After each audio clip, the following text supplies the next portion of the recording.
Hi, my name is Lalita Raman and today's topic is media.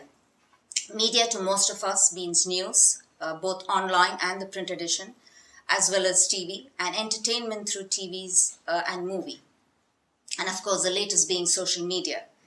The importance of media in our day-to-day lives can in no way be undermined. One of the basic tasks of media is to provide true and objective information so that people can form their opinions, and this is especially true in a democracy. However, many times, media tends to deliver this responsibility in a wayward fashion. Let me take three examples: twisting and exaggerating facts. Classic example would be the Hong Kong in 2003 when Hong Kong suffered from SARS. Almost every newspaper and both local and international, as well as TV, again local and international, had headlines which almost seemed to suggest that if one dared to walk on the road, one would drop dead. And this was absolutely not true. Agreed, the situation was bad.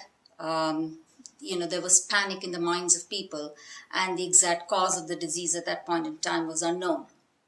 However, in my view, media just over-exemplified the situation.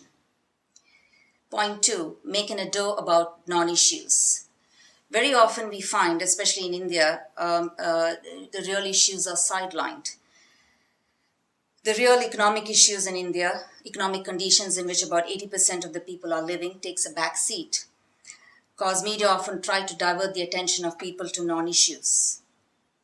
To create record sales, news such as wife of film actor has become pregnant, or who threw the shoe at whom in a political fight takes importance. Third, tendency to put catchy headlines. Herein, the coverage of bomb blasts takes a cake.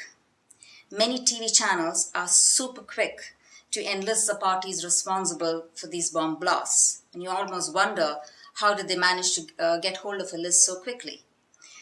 A lot of times, the India-Pakistan twist is also added to the bomb blasts in either of these countries. There's always a tendency to brand all Muslims as terrorists and bomb throwers, and this seems to be a worldwide phenomenon. And I have always wondered why that's the case. Fact is that antisocial elements exist in every country and in every society.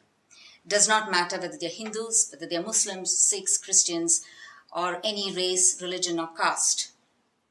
Good and bad is part of this world.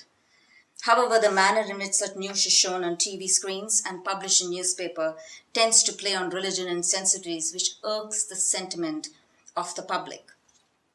Why does media add fuel to the fire of divide and policy, which the politicians are very fond of in many of these countries?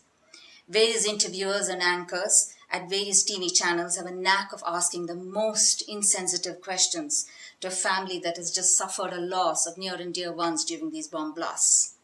Finally, movies and soap operas. Many Bollywood and Hollywood movies to some extent, and soap operas in my view, are responsible for elements like violence against women.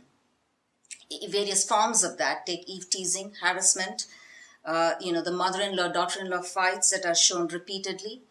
And these are not shown in a form to create and raise awareness.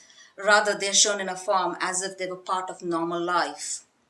Agreed, it is a responsibility of the audience at large to take away the good and ignore the bad. But has the media even thought of the fact that, especially in the places like the subcontinent and many other Asian countries, the masses may not possibly be rational enough, and they possibly worship the anchors and movie stars and blindly follow and do whatever they say. So in conclusion, should we be against media? Absolutely not.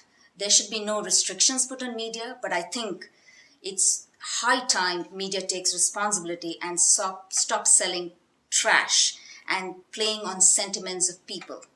Media has a mass effect and the need to be responsible rather than wavered. Thank you very much.